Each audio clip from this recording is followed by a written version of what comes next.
Un militant iranien fait présentement une grève devant Radio-Canada présentement et un sit-in. Et Rebel News est le seul à en parler. Guillaume Roy pour Rebel News et aujourd'hui je suis venu rencontrer Ayrik Armani, un jeune Iranien qui s'est senti concerné récemment lorsque 3 Iraniens de son âge ont été exécutés par le régime islamique. Il demande à Radio-Canada de couvrir ces exécutions qui se produisent en Iran. Actually, I'm doing a hunger strike until tonight, 12 o'clock, for like more than 30 hours, and having a sitting until Saturday, because I feel like Radio-Canada, no media in Canada, is actually covering the terrible things that is going on in Iran. More than 52,000 people were killed, and every day they are hanging people in public. I just don't know why Radio-Canada, CTV, no news is covering it. It's like this is something that is not happening anywhere else in the world. The regime itself is killing its own people. The police is killing its own people. The army is killing its own people. What motivates you to do this, and do you expect more people to join you? I was a political prisoner myself in Iran like about 6 years ago. So I understand how it sounds like and how it is to be in a prison. But those people are dealing with worse things. I got out of there, but they're still there and they're facing executions, as you can see the pictures in here. Many people are still in line to be executed in Iran. So that is the biggest motivation for me that I just did it, because I just heard the news that they just killed 3 more young people and one of them had a strike. On the way they were bringing him to the gallows. This is so sad, and I believe, yes, many people are going to join me on this Saturday at 12 o'clock in front of this building. We're going to have this gathering and asking Radio-Canada to cover up the news of Iran. If you go to Instagram and search #Isfahan, you can see lots of videos that what happened 2-3 nights ago in Iran. So as you can see in the videos, the regime wanted to execute 3 young people, and one of them had a hard strike on the way to the gallows to be hanged. So people were just gathering around the place to save those 3 young people, but the police was shooting at them to just spread them out. After a while, they couldn't save the people, they hanged the people, and that's one of the main reasons that I'm here right now.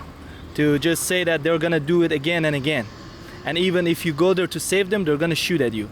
There is one video that the person who's getting executed kills the rope of the rope that is gonna be around his neck. In front of everyone? In front of everyone, yeah. And you can see it in the videos, and like those people are courageous. And I just need everyone to know what's happening to great people on the other side of the planet. Did the police and the security from Radio-Canada say something to you? No, I know the police in here after all of the demonstrations we have, so they have always been cooperative to me. Thank you to the police of Montreal. And the security of Radio-Canada just mentioned that I need to be out of their property and everything will be fine, and that's what I'm doing. I respect both of the organizations and I thank both of them. You were a political prisoner. Is it because of that you are in Canada now? The main reason that I'm in Canada is that, yes. I was a political prisoner and I couldn't stay in the country anymore to just live a normal life. And I believe that if I had stayed, I wouldn't be here anymore. Like, I wouldn't be alive anymore. And what do you think about Canada? And I see you have a Quebec flag. What do you think about this place? Well, I love Canada, I love Quebec. We respect Canadian culture, we like the people in here, we like the country, and we call ourselves Iranian Canadians. So we always bring peace and respect with us wherever we go. This is what we learned from our fathers. I think this is a matter of humanity, and everyone needs to know about it so that the same thing cannot happen to the place we are living right now.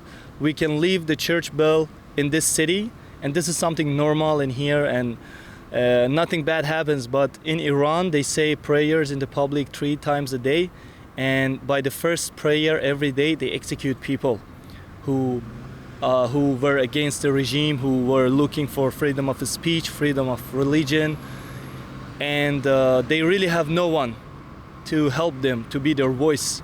So I believe that this is an obligation for me to just spread the word and let everyone know that there are worse and worse governments all around the world who we need to know about them. And the worst is the IRGC, the regime of the Ayatollahs in Iran. Do you feel betrayed that the United States did not go all the way to liberate the Iranian people?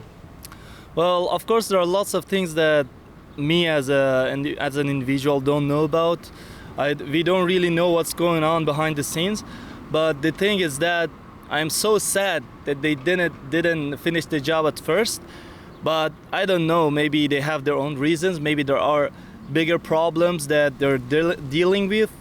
I mean, this regime has always proven that it can be so dangerous. I won't be even shocked if they shoot a missile on their own people. So maybe that's what they are preventing right now. Maybe they are trying to do things with the lowest casualty possible.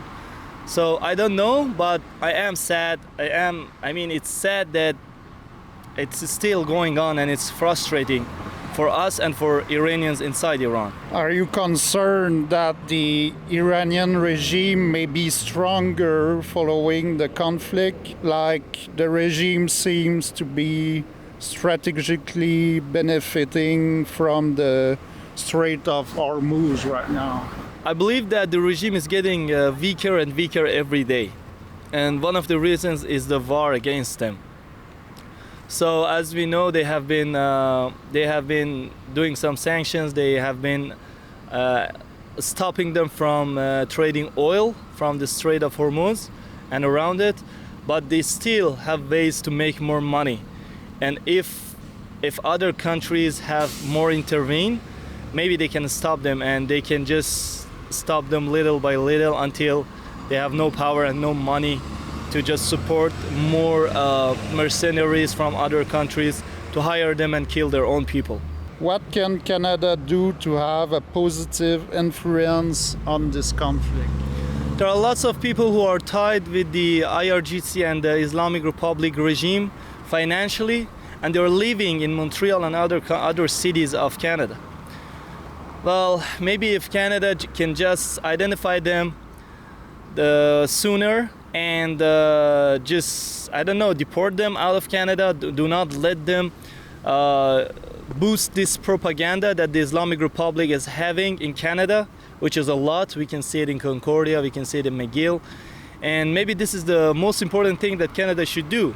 They have to find these people who are tied with the IRGC and deport them, block their financial income and sources, and just say that they are against the IRGC and they condemn what they're doing to their own people.